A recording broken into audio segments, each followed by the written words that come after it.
अरे बेशर्मो, सत्ता के दलालों, यही अगर पाकिस्तान की हिंदू बेटियां होती, बलात्कारी ब्रजभूषण शरण सिंह की जगह कोई अब्दुल होता, कोई कादिर होता, तो आप नागिन डांस रहे होते। हाथों में ऐसे चूड़ियां पहन कर, ऐसे नहीं ऐसे चूड़ियां पहन के पहन लेना चाहिए। लो पत्थर फेंकूं तुम्हारे मुंह पर।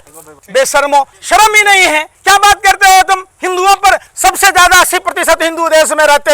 हिंदू जितना, औरंगजेब ने जितना जुल्म नहीं किया हिंदुओं पर, नरेंद्र मोदी की सरकार ने सनातन हिंदू धर्म के लोगों को प्रताड़ित किया है। महंगाई की मार हिंदुओं पर, बेरोजगारी की मार हिंदुओं पर, मंदी की मार हिंदुओं पर, जीएसटी की मार हिंदुओं पर, नोटबंदी की मार हिंदुओं पर। आपको नहीं दिखता? औरंगजेब बढ़िया था। अरे बेशर्मो, आप कह रहे हैं मोदी ने ज्यादा। अरे भाई बेशर्मो, अरे बेशर्मो, शर्म कर लो, शर्म कर लो, शर्म कर लो, शर्म कर लो। अरे सुन लो, अरे सुन लो, ये आप मीडिया के लोगों की दिमाग की शैतानी उपज है। अरे दलालो, अरे भैया दलाली करना बंद करो, देश को तोड़ना बंद करो, देश में नफरत फैलाना बंद करो।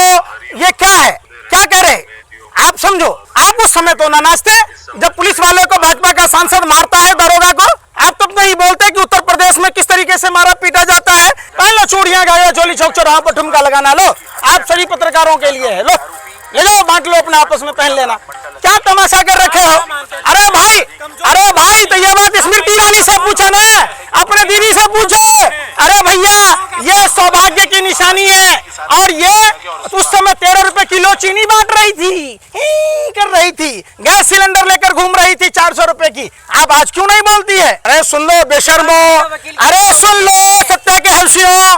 देखो, आप लोग कहते हैं कि योगी का राज है, मैं कहता हूँ ढोंगी अपराधनाथ के राज में, ढोंगी अपराधनाथ के राज में देश में कोई भी सुरक्षित नहीं है, न्यायालय में सुरक्षित नहीं है। हमने देखा है जजों को कुर्सियों के नीचे छुपते हुए, वकीलों को दौड़ते हुए, हमने देखा है अस्पताल में। आपने कहा मैं कोई भी क्रिमिनल हो, कानून सम्मत उसको सजा मिले, मुझे इसका कोई परवाह नहीं, कोई मेरा रिश्तेदार नहीं। अगर मेरा रिश्तेदार भी होता तो मैं कहता उनको फांसी की सजा दो। लेकिन जिस तरीके से ये नौटंकी या ड्रामेबाजी चल रही है वो गलत है। अस्पताल में अतीक अहमद की हत्या हुई, न्यायालय में मुख्तार अंसारी के जो करीबी थे, जो आपके पश्चिम उत्तर प्रदेश से हैं, हत्या करना हमारा कानून नहीं कहता। कानून सबके लिए बराबर है, चाहे वो अपराधी हो या सामान्य नागरिक। कानून सम्मत देश संविधान से चलेगा और संविधान के हिसाब से उसे सजा मिलनी चाहिए। 2017 से अब तक 41 एनकाउंटर हो गए। किसके हुए? किसके मौजूदगी में? यूपी पुलिस की पिटाई हुई, अपहरणकर्ताओं को छुड़ाने वाला कौन था? बीजेपी सांसद। क्या नाम था?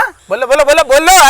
अरे भैया क्यों नहीं बोल रहे? बोलो, हिम्मत नहीं है। अरे माने दूध नहीं पिलाया? अरे भाई, आप जैसे पत्रकारों की माने दूध ना पिलाया? बोलो, भाजपा का वो कौन सा सांसद था जिसने दलित एसडीएम को मारा था? आप बात ही नहीं करते। आप बोलिए ना, आप काय भाई लेने से डर रहे हैं? बोलिए।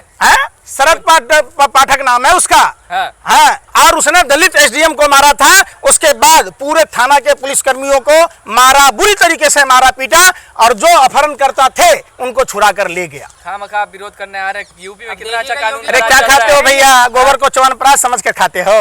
अरे विरोध ना करें कि संविधान के रक्षक जिनके हाथों में प्रदेश की बागडोर है और उनको मारा गया, पीटा गया, अगर हम इस बात का विरोध भी कर दें तो हम गलत हैं।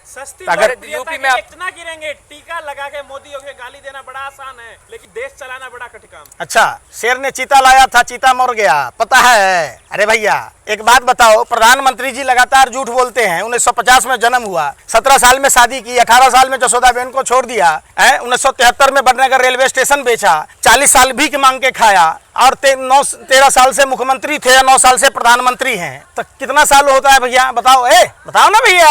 भैया गोबर को च्यवनप्राश समझ के चाटने वालों, बोल तो लो। अरे भाई, अरे सुन लो, ये आप लोगों की मेहरबानी है। कहा जाता है ऊपर वाला मेहरबान तो गधा भी पहलवान।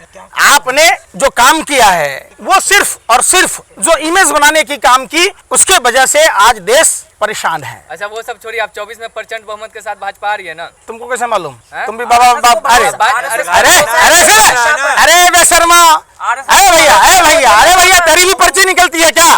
अरे तेरा भी पर्ची निकले तो बताओ भैया, कैसे जान गए? पूरा देश परेशान है, छात्र नौजवान परेशान है, देश का अन्नदाता पालनहार किसान परेशान है, देश में महिला बेटियों को इंसाफ नहीं मिल रहा है।